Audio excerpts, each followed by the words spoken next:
Bien le bonjour. Je vous fais cette petite vidéo pour vous parler du deuil. Nous sommes aujourd'hui le 31 octobre, la veille de la fête des morts, et c'est cette période où l'on va honorer nos défuntes, nos défunts, nous recueillir. Donc j'avais envie de vous faire part à la fois de mon expérience et de mes connaissances par rapport au deuil, parce que en tant que fibro, j'étais alors en rémission totale puisque j'avais mis en pratique des années après le diagnostic énormément de choses qui ont porté leurs fruits. Et est arrivé le décès de ma mère.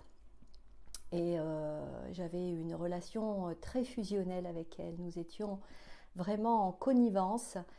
Et j'avoue que ça a été terrible. Et le, le choc est d'autant plus intense euh, vis-à-vis de la relation que l'on a nourrie, quelle qualité de relation on avait avec la personne. Donc j'avais envie de vous parler de ça parce que voilà, c'est le moment où l'on se recueille et il y a des étapes incontournables. Alors peut-être vous, en tant que fibro, avez-vous été en douleur chronique des suites de la perte d'un être cher? Et j'avais juste envie de vous faire part de mon expérience et de ces étapes incontournables du processus du deuil. La première étape est celle du choc. Donc, comme je vous le disais tout à l'heure, ça dépend de la qualité que l'on nourrissait avec la personne. Plus la qualité relationnelle est intense et forte, plus le choc est intense. S'agissant de ma mère, voilà, je vous laisse imaginer et peut-être êtes-vous aussi, vivez-vous, avez-vous vécu aussi la perte de parents. Donc voilà, c'est la première étape, celle du choc. La deuxième étape ensuite, c'est celle du déni. Alors le déni, c'est qu'on peut juste pas y croire, quoi. Voilà, moi je me souviens le premier jour où j'ai ouvert les yeux après la première nuit, j'avais vraiment l'impression que c'était pas arrivé, c'était pas possible. J'ai organisé tous les obsèques, même le jour donc de la cérémonie. J'ai envie de dire que je touchais pas trop terre parce que j'étais un petit peu, même pas mal perchée. J'ai accueilli tout le monde, j'ai été très souriante, très avenante. Des proches m'ont dit même que voilà, tu nous as fait vraiment peur parce qu'on sentait bien que tu n'étais pas dans un état normal.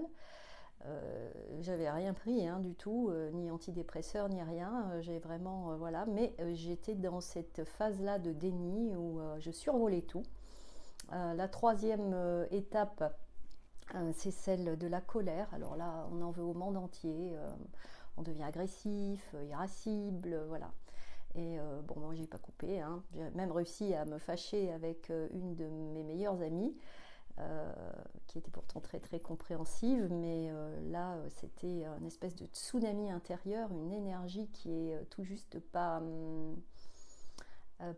tenable. La quatrième étape est celle de la tristesse. Alors une fois que la colère, que le volcan, j'ai envie de dire, a explosé, là, ça retombe. Et ça retombe avec l'émotion, donc l'émotion où on pleure beaucoup.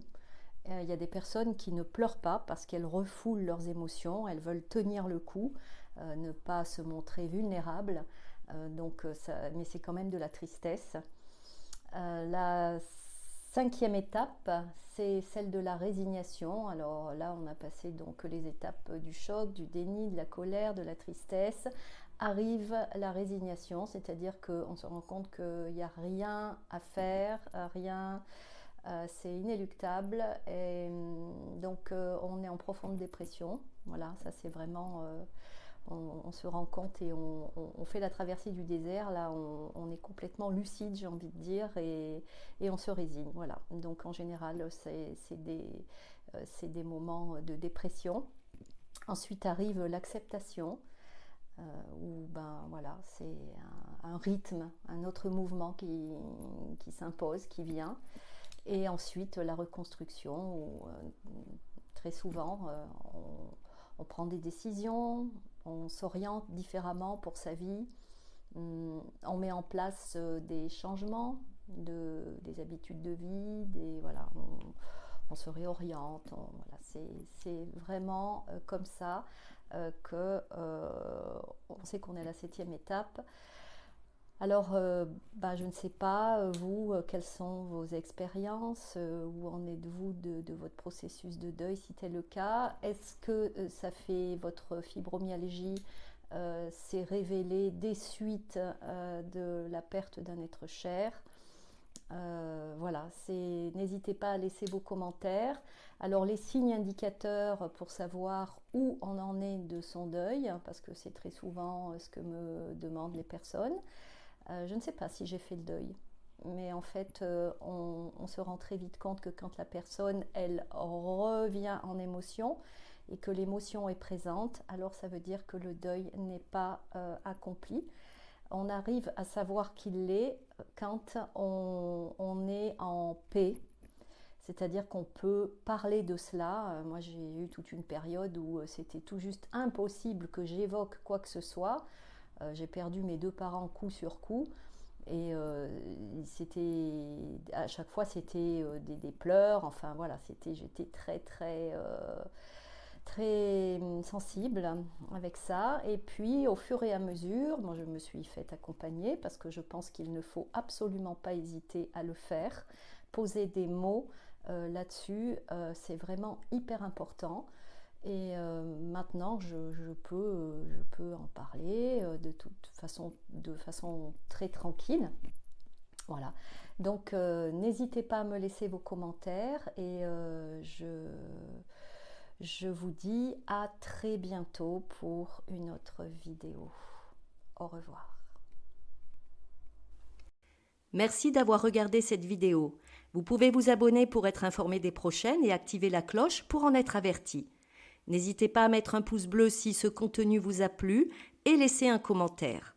Enfin, sachez que si vous avez besoin d'aide et de soutien, je propose des consultations en ligne. Vous pouvez y accéder via le lien qui se trouve dans la description de la vidéo.